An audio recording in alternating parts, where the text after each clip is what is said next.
What's up, gamers? We're here for the PML week something. We're battling Ryne. Yeah, it's the PML. Ryne's our good boy. Check him out. I'll put his link in the description because he's my boy. We've battled him like 80,000 times, so you know the deal by now. But he's a big old cutie. That's all you really need to know. But our boy Ryne is a big stalling nerd. So I expect this one to be quite a long battle. Our goal, use Quillfish, set up a little bit, have a good time. It's past my bedtime. I figured since, we battle Ryne enough, we'll just, have some other content here as well.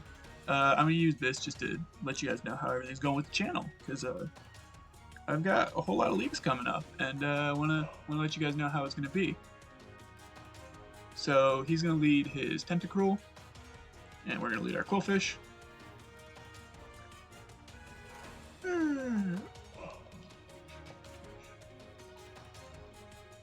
And we're going to go for the extra pressure.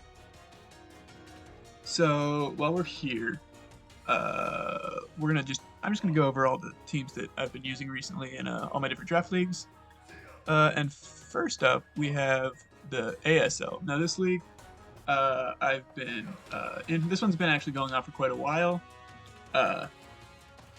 It's been 7 weeks at this point, although only 6 of them have been published so far. This team I've been having a ton of fun with. It's run by Ryne, who we met in the TPL, and it's just been a really good time using it. We're actually the only undefeated team left. I actually had an ASL battle earlier today, and we were able to sweep the entire 6 KOs with Marowak, because this league, I really like how their rules work. Nico got real creative with the Dynamax rules, and I was really impressed by it. His strategy, because everyone knows that Dynamax can be kind of busted with the the top tier Pokemon, and so his solution to that was that only D and E tier Pokemon are allowed to Dynamax, which I think is probably my favorite implementation I've seen. There's no great way to use Dynamax, but also not make it broken, because it can really be broken. But I think this was the best balance, because it also just added a whole fun new element, because there were a whole bunch of D and E tier Pokemon going super early in the draft, and that's not something you ever see. So I thought it was really sick.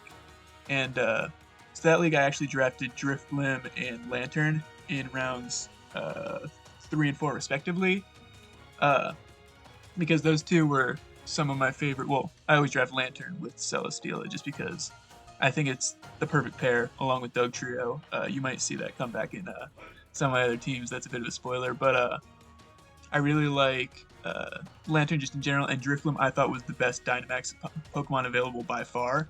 So I picked that super early. It was one of the first Dynamax mons off the board for sure. And it's in the top 10 for kills so far this season. I think Max Airstream is just the most broken thing you can have in a Dynamax meta, and especially when you know that there's usually 4 or 5 Pokemon on the other team that can't Dynamax each week. I think it's really strong, and Flare Boost or Unburden just makes the thing an absolute menace when it comes to Dynamax. And then Marowak is also another Pokemon that I thought was really good value, and it can also Dynamax. And that's huge, because this thing hits stupid hard. I swept today because Baton Pass is legal. You can't pass Speed plus any other stat, but you can pass Speed plus a substitute. So that's what I did with Scolipede. I picked up Scolipede 3 weeks into the season because I saw it sitting there in free agency, and I realized, because I had forgotten that Baton Pass was a thing that we could do in this league, and so I picked it up and have just been using it to Baton Pass speed to my sweepers, and just use them using Scolipede, not even that offensively, just because I can't Swords Dance and Speed Pass, so there's no real motivation to run Swords Dance on this thing at all, just because it can't Dynamax, and I think Dynamax is busted. My strategy pretty much every week is just, make my opponent use their Dynamax if they bring a Dynamax mon, and then just clean up late game with one of my Dynamax Pokemon. And it's been going really well. We're 7-0 at this point. We're number 1 in the power rankings. We're the only undefeated team left. We do have some competition from a guy named Moonlight. He's cool. I like him. But he's in my division. He's only lost once so far, I believe, and we were the only 2 undefeated teams going into this past week. So that league's been a ton of fun. Celesteela, you'll notice, is my favorite Pokemon to build my teams around in draft. I'll draft it every time it's available unless there's something just ridiculous available. But if I get an early pick, it'll almost always be Celesteela. I really, really like it because I'm really bad at drafting flying types. And when I do draft a flying type, it's generally super late in the draft. You know, one of those things where it's like, oh shoot, I don't have a ground immunity, or my only ground immunity is a levitate Pokemon. And so I've realized that if I don't draft Celesteela immediately, my teams are always just super weak to Earthquake, and so, or any ground spam. And so I really like in Gen 8 how you can run it not just defensively like it always had been in the past. Because back in Gen 7, you know, I drafted and then just run Toxic Leech Seed, Protect, Substitute every single week. And it worked great. But now that it has Meteor Beam, it's just so much more unpredictable. You can run the autotomized Meteor Beam set and actually have a way to set up your offenses without having to rely on Beast Boost, which I think is super, super cool. And I think it's just a great Pokemon to build your team around. I also think the synergy with Lantern and Dugtrio is incredible because Dugtrio traps the electric and the fire types that are the only 2 weaknesses for Celesteela. And so if you can remove those, Celesteela just becomes that much more difficult to KO. Lantern also resists both of its weaknesses, and Celesteela resists all of the, or just the 2 weaknesses that Lantern has in ground and grass. And so it's just super, super good synergy, I think, because they don't have any shared weaknesses, and they both resist each other's weaknesses. Another staple you'll see on this, Como, we had it in the TPL. I just like having Pokemon that's set up. I think it's really good. In this league also, you have to bring all of your Pokemon twice, but we brought Coughing twice before Scolipede even showed up, and so that's not really an issue. Everything's come twice at this point. Linoon was my last Pokemon that hadn't, but I just brought it this week, even though it didn't have to see the field because Marowak just swept. But that's really nice. I think it's a lot of fun because it makes people not just draft garbage with their last few things and not just like point hoard, I guess you could say, just get super high top tiers and be only bringing those 5 or 6 or like those 6 or 7 Pokemon every single week. So that's my ASL team. That's the one that has been going real well so far, and I've been having a lot of fun with it. The next league that I joined was the YCL, and so the YCL is the YouTube Challengers League. It's run by Sen, and this is the league that I am posting. You would have seen my battle this past weekend, and this is one where I think it's the most serious league I've joined up to this point.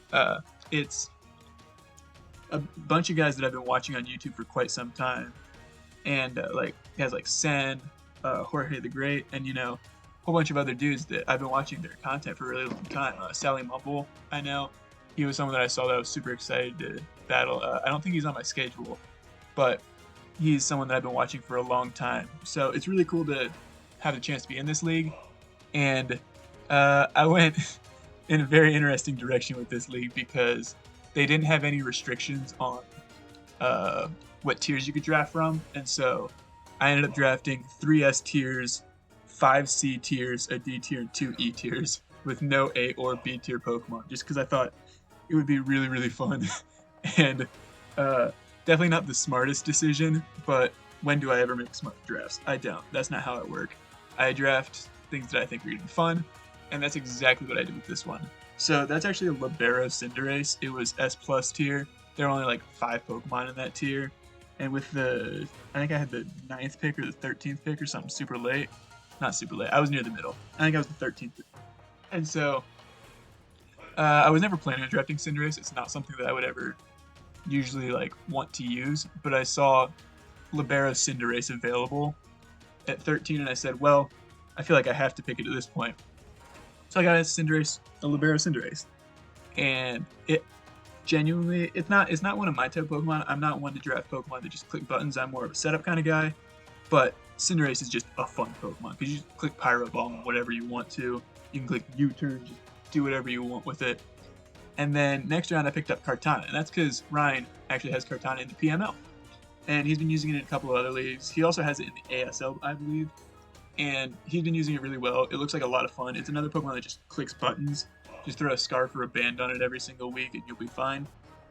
But we said, we don't need defense, we're going to go hyper offense. So I decided, maybe I should pick up some defense. The Tapu Koko was actually a second or third to last, I think it was like a 9th round pick. And it was just because I had been hoarding a whole bunch of picks and I didn't really know what I wanted. But I realized that I kind of needed something to hit hard from the special side, and Koko was just sitting there, and I said, you know what? That's perfect. We've got Slurpuff to use the Unburden. One problem with this league, and also actually with the ASL, both leagues are item clause leagues. So you can only have one item. You can't repeat your items every week. It's the same as the PML. But so that's one, I guess, issue with my YCL teams, that I have 3 Eviolite users. But I decided, my team is so top heavy that I think it'll be okay, because I'll be bringing the 3 S tiers basically every single week. They're the Pokemon that you can do that for. And then between Quagsire, Weezing, Slurpuff, Druddigon, Sigilyph, I feel like most of the time I'll be able to use 3 of those at least. So like, I'm not too pressed about that, but I'm really excited to have gotten a couple of these Pokemon. Girder's a Pokemon that I used a ton in Gen 7, and I really, really liked it in Draft, and I still do. I think it's fantastic, especially for an NFE. And I'm really excited to use it because I haven't used it at all in Gen 8. And I think it's just way undervalued because it hits stupid hard still, and people don't realize that. And I'm looking forward to using it. It's also one of those mods that doesn't need an Eviolite, even though it can run it, because it can just run Guts, Flame Orb. Same with the Lynoon, it can run the Toxic Orb, so I wasn't too worried. Week 1, that's already been posted. It's the only battle that's live. I'm actually having my Week 2 battle tonight, but Week 1 actually ended up bringing Jigglypuff because we faced Dragapult, and I said, this is my best chance to use Jigglypuff. It's completely immune to both the stabs of this Pokemon, so I'm going to use it. So I used a Jigglypuff Week 1, and we didn't exactly win, but we had a good time, and we got to use Jigglypuff, and Jigglypuff did exactly what it was supposed to. It walled the Dragapult quite well. And this team, I think, is a lot of fun. There's a combination of staples and Pokemon that I've never used before. The Slurpuff, I've used before, but I went with Quagsire instead of Lantern for this one because I was worried that ground types were going to be a big problem for this team. And, they are. I got destroyed by a Scarf Nidoking was the thing that really shut me down for this week in the Week 1 of the YCL. But there's this stuff like the Slurpuff, the Girder, they're more comfort picks. The Lynoon, you'll notice, is on both teams. And that's just because, I feel like you always have to have a Dark type, but I always forget to draft a Dark type in the middle area. And so I say, you know what, fast parting shot, that's all I really need on my Dark type. And I go with the Lynoon because it's always super, super cheap. But Ryne's stalling me to heck with this Tentacruel, so we're just going to click some setup. But YCL, super stoked to be in it. Really excited for the season. And that's the one that I'd really like to turn the ship around. I know it's only been 1 week and I'm not worried about, my record or anything, but it is something that I would like to do well just because, I'm finally with all these dudes that I've been watching for quite some time. So, next league that I joined was my man Sventoon.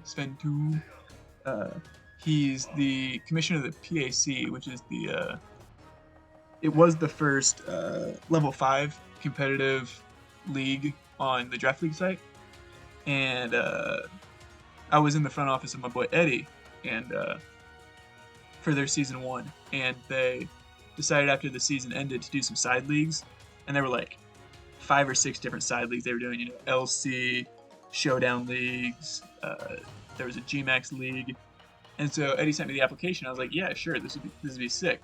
And so I filled out the application, and I didn't really read it too well. And so I accidentally signed up and said that I'd be willing to do all of the leagues. I thought it was just which ones are you willing to do, and you'll get put in one. But it was click the ones that you are able to do, and you will be signed up for all of them. So I accidentally signed up for all of the leagues, and I messaged Sven, and I was like, hey, that was an accident, but just let me know which leagues you do need me in, and I'll be happy to fill those up for you. And so the first one that we got slotted into was the G-Max League. And this is the team that I think I'm the most excited to use out of all the leagues that I'm in right now. We drafted a Sun team. We had the second overall pick. There's only 8 teams in this league. It's a smaller league, but it's really high competitiveness. It's like a 4 out of 5 on the draft league site, which is the highest one that I've ever been in. And so I had the second overall pick, and I took G-Max Venusaur because you can only Dynamax you can only G-Max your one Pokemon. You can't Dynamax anything else. And so I said I want one of the best G-Maxes that I can get. And so I figured that was Venusaur, just because, you know, most G-Maxes actually, I think, lose out on something when they don't Dynamax. You know, like Corviknight doesn't get the speed boost, Charizard doesn't get the Sun, but Venusaur still gets the special attack boost from Ooze, and it has a really, really good grass ability with the Vine Lash. And so I said, you know, I'm not one to draft Weather, but when you draft a Venusaur, you gotta draft Sun. So I drafted Sun with the Torkoal, but I also drafted Victini because I said, you know what sounds like a ton of fun? V creates in the Sun. So that's what we drafted. And I kind of just built around that core of Victini Venusaur. And I said, how do I make a Sun team? Because I'm not good at Weather. I've never really used it in draft just because I think it's just too predictable. It's not really my style. But so my last pick of the draft was Tapu Lele. Because I said, you know, it makes Victini even scarier than Sun and Psychic Terrain. So I can be spamming, you know, Expanding Force or V-Create, Blue Flare, Zen Headbutt, just all kinds of stuff. And we picked up our third Galarian Linoon, just because, you know, why wouldn't I? I needed a Dark type once again. It provides speed. I am using Rotom instead of Lantern in this league, because I had the points to spend on a higher tier Electric Water, and I figured Levitate was super important because when I'm using Victini and I'm using Venusaur, when my grass type isn't a resist to ground type, I figured it was important. And I felt like I needed a lot of hazard removal on this team just because Victini really doesn't want to be running boots every single week. It can, but I really wanted to have good removal, so we got that. We got Hitmontop, and we got the Beep Bust for webs, just because, you know, I only had a couple points left over at that point. But I'm really excited to use Regigigas as well. Sen in the YCL has it. He used it really well week 1. And I think it's just a steal, because in most leagues it's only like 4 points, and I think that's crazy because it got Protect this gen, it got Substitute this gen. So it's a lot easier to stall out in terms of slow start. Speaking of stall, Ryne is just stalling. It's very annoying, and I don't like it. So yeah, it's really easy to stall out the slow start for Regigigas, and once that thing's slow start is gone, it's a monster, especially if you're going for like a power-up punch during the slow start, getting your attack up even more. I think it's just a ridiculously good Pokemon for the value, and it's just nice to have a normal type on most teams. I had the Galarian Linoon, but like, that's not a mon you always want to bring, and it's not the best like Spectre answer because Double Kick hurts the Linoon. And the other Pokemon that's on this team that I'm really excited to use is Klefki. That's a Pokemon that I've always seen and always wanted to draft, but I've never actually drafted it because I always end up drafting a different Steel or a different Fairy, and it just never works out. But it has so many cool moves. Like, Fairy Lock is one of the moves that I think has one of the highest potentials in the game that just isn't utilized, and I think there's only 3 minutes left in this battle, so I'm going to hurry up. So yeah, that's my PAC G-Max League, and that one should be a lot of fun. Next up was the other league that Sven asked me to be in for the PAC after I applied for all of them, and it's the PAC Showdown League. This is still a Galar Dex League. There's a Nat Dex one as well, but this is the Showdown one. And I decided I wanted to draft Fat for this one because I was drafting offense for the other Showdown League, or for the other PAC League. So I drafted Super Fat, at least for my standard, but we still got the Celesteela, Dugtrio, Lantern Core because I freaking love them. We have our 4th Galarian Linoon because of course I do. I drafted Whirlipede because Toxic Spikes with my Fat team looks like a lot of fun. And this is the first time I've ever drafted Sylveon. It looked like a ton of fun. I think it's got, you know, it's got to be one of the best fairies you can draft in the draft league because, you know, bulky Wish Passer is just super nice, especially like Celesteela and Glastrier. And Glastrier is something that I really wanted to try out. My opponent used it in week 1 of YCL. It hit stupid hard and I wasn't expecting it. And it was really cool, and I wanted to try it out. So I drafted it. And this is a super slow team. Outside of the Doug Trio, we got nothing fast besides like Lynoon. But like, I gotta use Gorgeist, which is something I'd never used before, but looks like a ton of fun. I gotta use Galarian Slowbro, which looks like a ton of fun. And it's just a bunch of Pokemon that I've been really just wanting to try out. And so I figured, this league is pretty low on the competitive scale. Ryne is in that league actually, but overall the competition was a bit lower than in the other leagues. So I said, we're gonna try a whole bunch of Pokemon that I've never used before, and we're just gonna see how it goes. This is definitely the league that I have the least expectations for, but at the end of the day, we still got Doug Trio, Celesteela, Lantern, so like, I don't think it can go too poorly. And so the final league that I joined, this was one that I joined a while ago and kind of forgot that I had joined. It's the PTL, and it's run by Gravy. It's a real big league. They actually split it into 2 different draft pools. It's still going on right now, the draft. So the team isn't complete. This is what I have right now. And you'll notice it's another Celesteela Lantern Doug Trio team, because I really like that core, and I think it's super cool. So that's the team we've got so far.